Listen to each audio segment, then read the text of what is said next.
datang ke hadirat Tuhan. Kita merendahkan pribadi kita di hadapan Yesus. Mari saudara. Haleluya.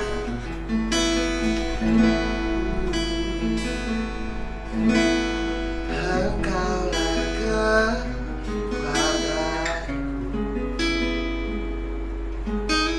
tempat perlindunganku saat badai menerpa. Aku tak akan goyah,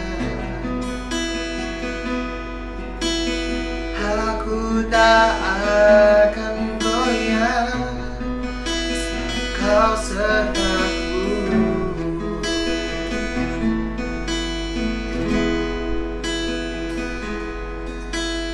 Engkaulah kekuatanku, tempat perlindunganku saat badai menerpa. Aku tak akan goyah, aku tak akan goyah, sebab Kau sertaku. Mari sama-sama kita katakan, sejauh langit dari bumi, begitu besarnya kasih-Mu. Penuhi hati kami yang rindu menyembah-Mu, Yesus. Sejauh langit dari bumi, begitu besarnya kasih-Mu. Kaulah Tuhan, kekuatanku, sukacitaku.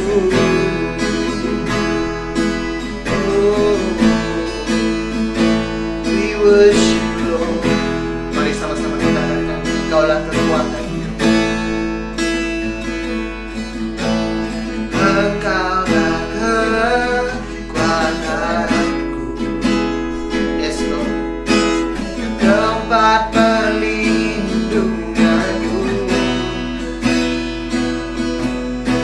saat badai menerpa. Aku tak akan goyah, aku tak akan goyah, sebab Kau sertaku, Yesus.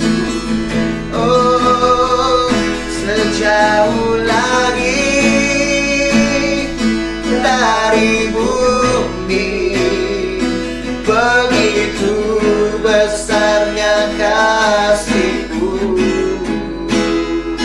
Penuhi hati kami yang rindu menyembah-Mu, Yesus. Sejauh langit dari bumi, begitu besarnya kasih-Mu. Kaulah Tuhan, kekuatanku, sukacitaku. Nyatakan dengan istilah kita. Oh, sejauh langit dari bumi, begitu besarnya kasih-Mu. Penuhi hati kami yang rindu menyembah-Mu, Yesus. sejauh langit dari bumi, begitu besarnya kasih-Mu. Kaulah Tuhan, kekuatanku, sukacitaku. Kaulah Kaulah Tuhan, kekuatanku, sukacitaku. Kaulah Tuhan, Kaulah Tuhan, kekuatanku, sukacitaku. Terima kasih Tuhan. Oh, terima kasih Yesus Tuhan. Oh, haleluya. Terima kasih Tuhan. Terima kasih Yesus. Ini kami Tuhan, ini kami Yesus. Ini pujian sembah kami Tuhan. Hanya kami naikkan di dalam nama Tuhan Yesus. Semua kita yang percaya katakan amin. Salam, selamat malam saya ucapkan kepada jemaat yang mengikuti siaran ibadah doa kita pada malam ini. Kita bersyukur kepada Tuhan oleh karena kesempatan ini kita boleh bertemu sekali lagi dalam ibadah kita pada malam ini. Jadi malam ini sebelum kita menaikkan doa kita bersama-sama, saya membawa kita melihat firman Tuhan yang diambil dari Injil Yohanes pasal 8. Kita membuka kitab kita dalam Injil Yohanes pasal 8 ayat yang ke-4 48 sampai ayat yang ke-59. Berbunyi demikian. Tulis besar di atas adalah Yesus sudah ada sebelum Abraham. Orang Yahudi menjawab Yesus, "Bukankah benar kalau kami katakan bahwa engkau orang Samaria dan kerasukan setan?" Jawab Yesus, "Aku tidak kerasukan setan, tetapi aku menghormati Bapakku dan kamu tidak menghormati aku. Tetapi aku tidak mencari hormat bagiku. Ada satu yang mencarinya dan dia juga yang menghakimi. Aku berkata kepadamu, sesungguhnya barang siapa menuruti firman-Ku, ia tidak akan mengalami maut sampai selama-lamanya." Kata orang-orang Yahudi kepadanya, "Sekarang kami tahu bahwa engkau kerasukan setan, sebab Abraham telah mati dan demikian juga nabi-nabi, namun engkau berkata, barang siapa menuruti firman-Ku, ia tidak akan mengalami maut sampai selama-lamanya. Adakah engkau lebih besar daripada bapa kita Abraham yang telah mati? Nabi-nabi pun telah mati. Dengan siapakah engkau samakan dirimu?" Jawab Yesus, "Jikalau aku memuliakan diriku sendiri, maka kemuliaanku itu sedikit pun tidak ada artinya. Bapakku lah yang memuliakan aku. Tentang siapa kamu berkata, Dia adalah Allah kami. Padahal kamu tidak mengenal Dia, tetapi aku mengenal Dia. Dan jika aku berkata aku tidak mengenal Dia, maka aku adalah pendusta, sama seperti kamu, tetapi aku mengenal dia dan aku menuruti firman. Abraham bapamu bersuka cita bahwa ia telah melihat hariku, dan ia telah melihatnya dan ia bersuka cita. Maka kata orang-orang Yahudi kepadanya, umurmu belum sampai 50 tahun dan engkau telah melihat Abraham.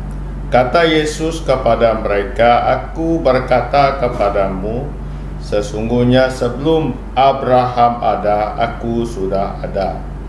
Lalu mereka mengambil batu untuk melimpari dia, tetapi Yesus menghilang dan meninggalkan bait Allah. Nah, apa yang kita melihat di sini, dari teks ini kita ambil satu pokok renungan, yaitu tuduhan orang Yahudi terhadap Yesus. Kalau kita melihat dari ayat yang ke-48, ada dua tuduhan yang mereka lempar kepada Tuhan Yesus. Yang pertama di sini, mereka menganggap Yesus ini adalah orang Samaria. Kalau kita melihat ayat yang ke-48, bukankah benar kalau kami katakan bahwa engkau orang Samaria? Nah, yang kedua, tuduhan yang kedua adalah di mana mereka mengatakan, mereka kata Yesus ini kerasukan setan. Itu yang orang Yahudi membuat tuduhan kepada Tuhan. Pertama, mereka kata Yesus ini orang Samaria. Yang kedua, Yesus ini kerasukan setan. Nah, kalau kita melihat orang Samaria menurut Alkitab, kalau kita melihat orang Samaria adalah penduduk wilayah Palestina bagian utara yang dulunya menjadi wilayah Israel utara. Nah, sejak abad yang ke-6 sebelum Masehi berlaku pertentangan antara orang Yahudi dan Samaria. Orang Yahudi menganggap orang-orang Samaria itu tidak berdarah Israel murni, karena atas dasar perkawinan campur, di mana perkawinan di antara orang Yahudi dan orang bukan Yahudi, itu makanya orang Yahudi berkata, kamu bukan berdarah Israel yang murni. Itulah menjadi pertengkaran, perbedaan pendapat antara orang Yahudi dengan orang Samaria. Nah, orang Yahudi juga mengatakan ataupun menganggap bahwa ibadah orang Samaria itu tidak benar. Itu ada beberapa perbedaan kalau kita melihat orang Samaria dan orang Yahudi di sini. Nah, apa yang kita melihat di sini dalam teks pembacaan kita, orang Yahudi bila mereka mendengar ajaran Tuhan, jadi mereka menganggap Tuhan Yesus ini adalah orang Samaria. Nah, kalau kita melihat sesilah Tuhan Yesus, kalau kita lihat dalam Injil Matius, kalau kita melihat di dalam Injil Matius pasal 1, kalau kita melihat Matius pasal 1, coba kita lihat ayat yang ke-17, saya baca 17 saja. Jadi ayat 16-17, Yakub memperanakkan Yusuf suami Maria yang melahirkan Yesus yang disebut Kristus. Nah, ayat ke-17, jadi seluruhnya ada 14 keturunan dari Abraham sampai Daud, 14 keturunan dari Daud sampai pembuangan di Babel, dan 14 keturunan dari pembuangan di Babel sampai Yesus Kristus. Jadi kalau kita melihat sesilah keturunan Yesus ini, kalau kita lihat dari Injil Matius, kita tidak baca semua. Kalau kita membaca dari ayat 1 sampai ayat yang ke-17, di situ memberitahu kita dengan terperinci. Kitab menulis dengan sangat teliti dan terperinci sekali sesilah Tuhan kita Yesus Kristus. Kalau kita lihat dalam ayat yang ke-17, dari seluruhnya ada 14 keturunan dari Abraham sampai kepada Daud, 14 keturunan. Dari Daud sampai pembuangan di Babel, 14 keturunan. Dari pembuangan di Babel sampai kepada Yesus Kristus, ada 14 keturunan juga. Jadi kalau kita campur semua itu, dari Abraham sampai kepada Yesus Kristus, ada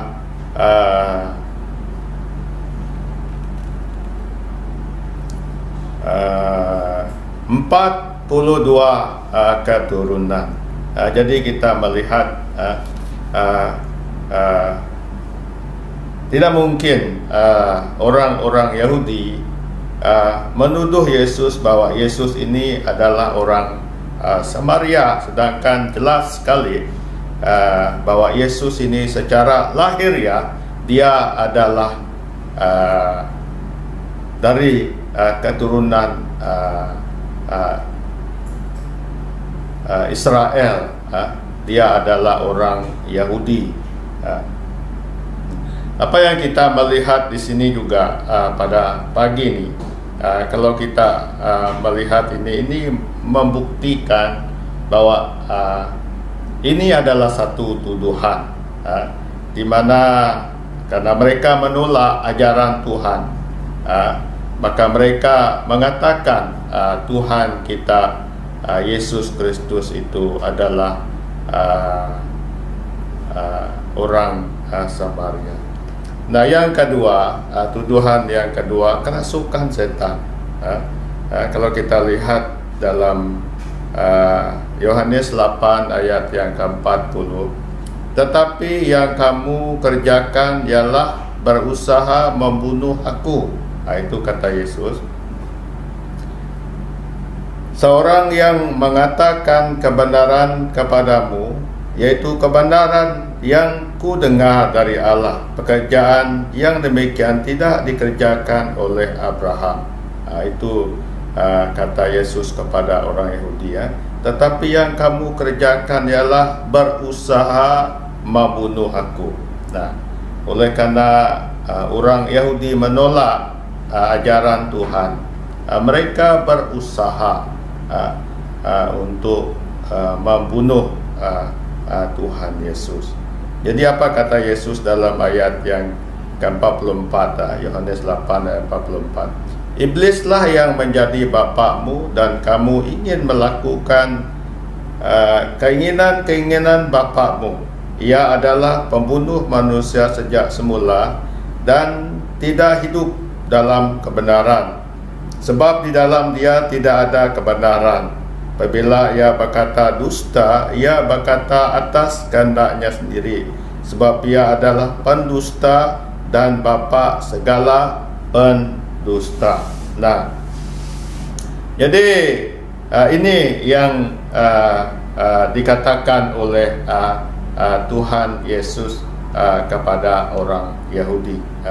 Iblislah yang menjadi bapamu, kata dia kepada orang Yahudi. Kalau kita masih ingat khotbah Ahad, waktu Paulus dan Barnabas di Pulau Cyprus, ada seorang ahli sihir dan seorang nabi palsu yang bernama Bar Yesus. Di dalam bahasa Yunani dia disebut Elimas.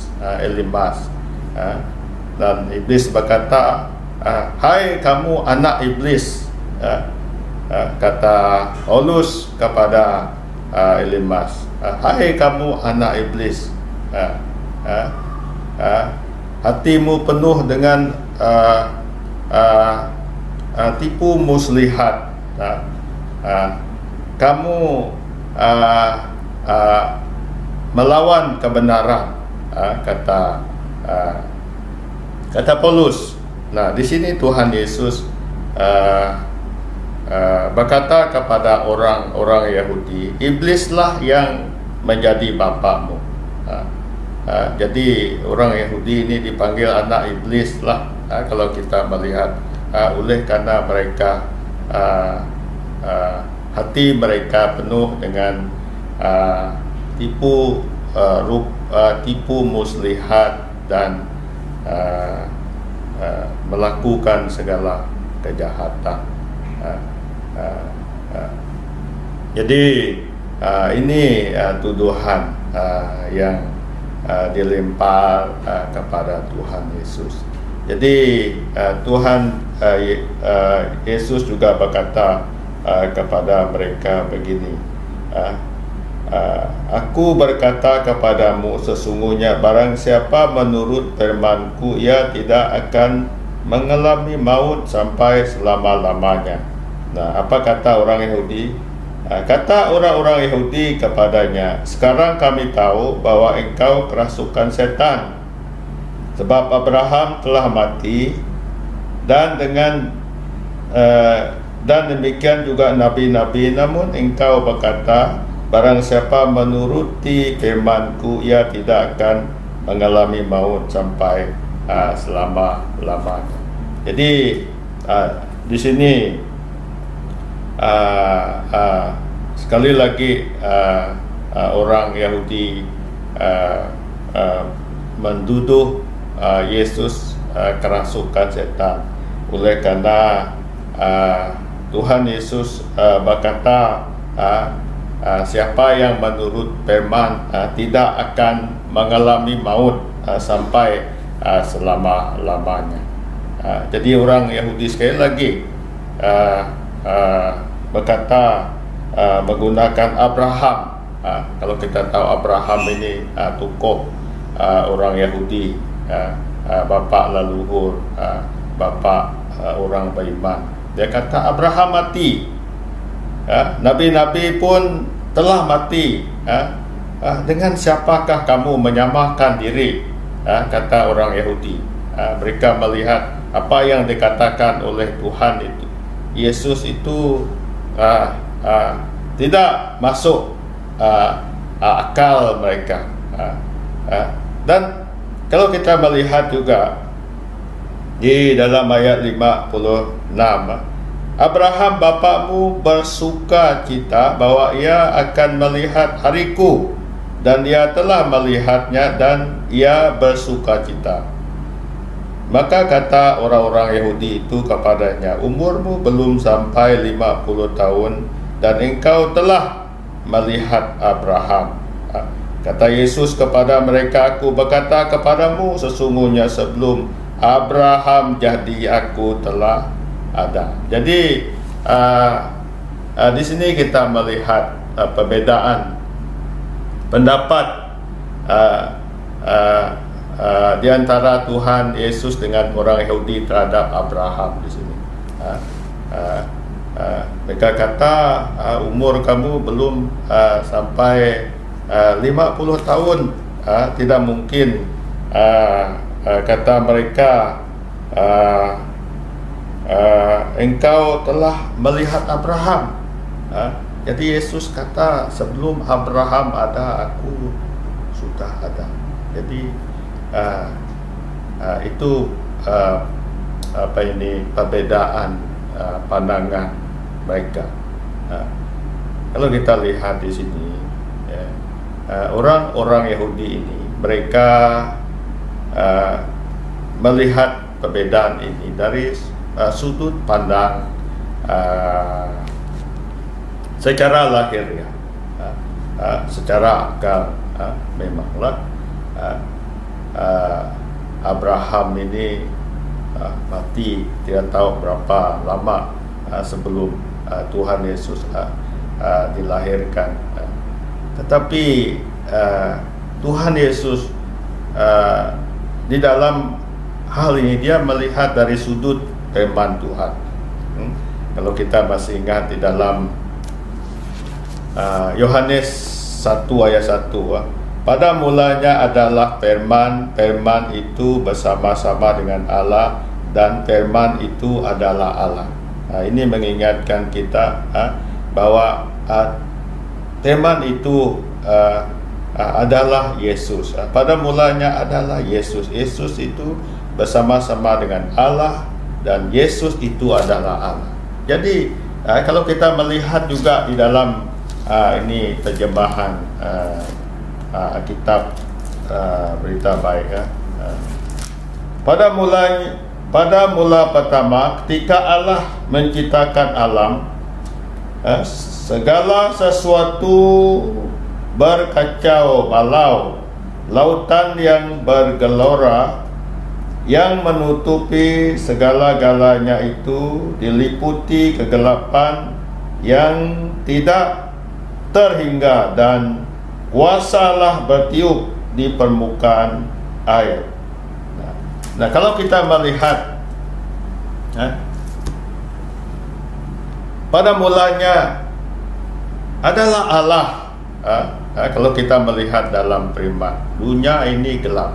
Jadi yang menciptakan segala yang ada di bumi ini adalah Allah. Siapa Allah?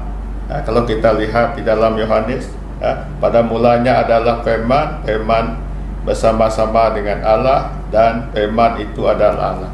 Pada mulanya adalah Yesus. Firman itu Yesus. Firman itu bersama-sama dengan, berarti Yesus sudah ada sebelum dunia ini dijadikan. Bahkan sebelum Nuh ada, bahkan sebelum Adam ada, Yesus sudah ada. Karena Yesus melihat dari sudut pandang Allah. Orang Yahudi melihat dari sudut secara manusia mereka. Jadi di sini kita diingatkan bahwa Yesus yang kita imani, Yesus yang kita sembah itu adalah Allah yang menciptakan langit dan bumi. Dia sudah ada sebelum Abraham ada, bahkan dia sudah ada sebelum Adam ada, sebelum bumi, langit dan segala isinya diciptakan di bumi ini. Jadi Allah kita adalah Allah yang mencipta. Jadi inilah firman Tuhan pada malam ini, mengingatkan kita agar kita tahu bahwa Yesus yang kita sembah adalah Allah yang mencipta langit, bumi dan segala isinya. Dia ada sebelum Abraham sudah ada. Jadi sampai di sini firman Tuhan.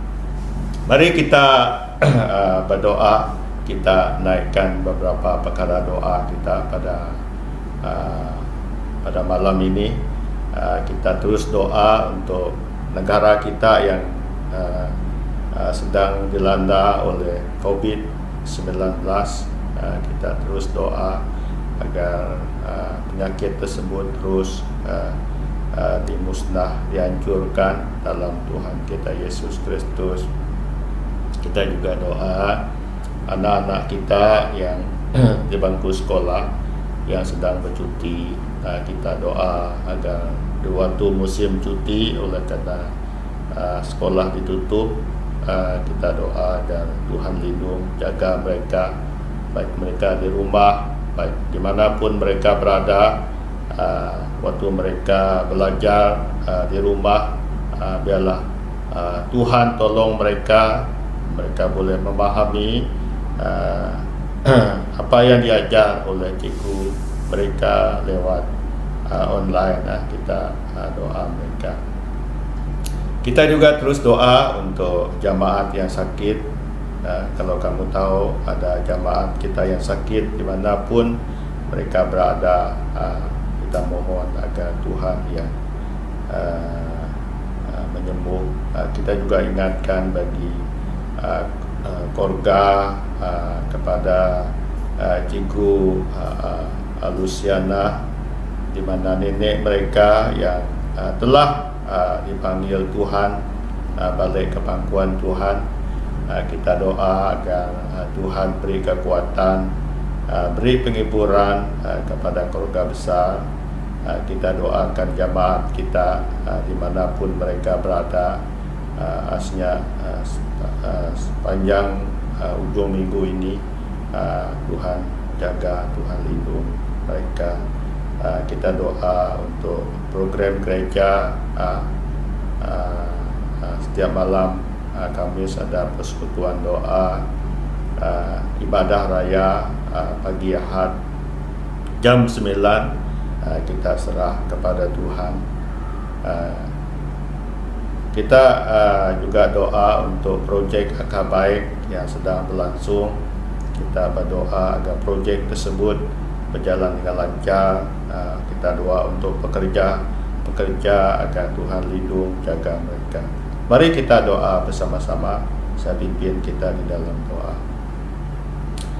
Bapa surgawi, Bapa yang kami tinggikan, Bapa yang kami muliakan, dalam nama Tuhan kami Yesus Kristus, pada malam ini kami bersyukur, kami berterima kasih kepada Tuhan, karena Tuhan kami, Tuhan yang heran, Tuhan yang besar, Tuhan yang menjadikan langit, bumi dan segala isinya. Engkau sudah ada sebelum Abraham Abraham ada. Bapa surgawi, pagi ini, malam ini kami doa untuk negara kami ke dalam tangan-Mu. Kami mohon belas kasihan-Mu Tuhan diberikan ke atas negara kami, ke atas dunia kami yang dilanda COVID-19. Kami doa agar penyakit tersebut terus dijauhkan, terus dihindarkan daripada kami semua. Kami juga doa untuk para doktor, nurse, bomba, polis yang terlibat dalam mementeras penyakit ini menular, dimanapun mereka berada. Tuhan lindung, Tuhan jaga, Tuhan beri kekuatan kepada mereka. Bapa surgawi, pada pagi ini kami juga ingatkan anak-anak kami yang bersekolah, di mana sekolah mereka ditutup oleh karena COVID ini. Kami berdoa waktu mereka belajar di rumah, Tuhan tolong mereka agar mereka boleh memahami apa yang diajar oleh para cikgu menerusi online. Tuhan, kami serah anak-anak kami dimanapun mereka berada sepanjang cuti ini. Tuhan lindung, Tuhan bungkus mereka dengan darah-Mu, jauhkan mereka dari kuasa kegelapan, jauhkan mereka dari segala penyakit. Bapa, pada malam ini kami juga doa untuk keluarga besar Cikgu Alusiana, di mana nenek mereka yang telah Engkau panggil. Kami doa agar Tuhan memberikan kekuatan, memberikan penghiburan kepada keluarga besar, agar mereka dikuatkan. Kami percaya nenek mereka telah kembali ke pangkuan Bapa Surgawi, dan kami juga doa untuk perjalanan mereka balik ke Miri. Tuhan yang menjaga, Tuhan yang melindungi mereka, bawa mereka dengan selamat. Bapa Surgawi, kami juga doa untuk projek Tedika Akar Baik yang sedang berjalan saat ini. Kami serahkan pihak kontraktor. Tuhan menyertai mereka dalam mempersiapkan bangunan. Tuhan lindung, Tuhan yang menjaga mereka. Bapa Surgawi, kami juga doa untuk jemaat yang sakit dimanapun mereka berada. Kami berdoa agar bilur-bilur-Mu yang tertumpah di kayu salib sembuhkan mereka. Yang punya persoalan, yang punya beban berat, Engkau bebas, Engkau lepaskan mereka. Bapa Surgawi, kami juga doa untuk program kami pada Ahad ini, ibadah raya. Semua yang melayani, apapun bentuk pelayanan, Engkau urapi pakai kami untuk menjadi alat. Kami percaya jemaat yang mengikuti ibadah, mereka diberkati, mereka dikuat, mereka diteguh dalam iman, percaya mereka kepada Tuhan. Terima kasih Bapa, dalam nama Tuhan kami Yesus Kristus kami telah berdoa dan mengucap syukur. Amin. Kebaktian doa kita sampai di sini. Tuhan memberkati kita semua.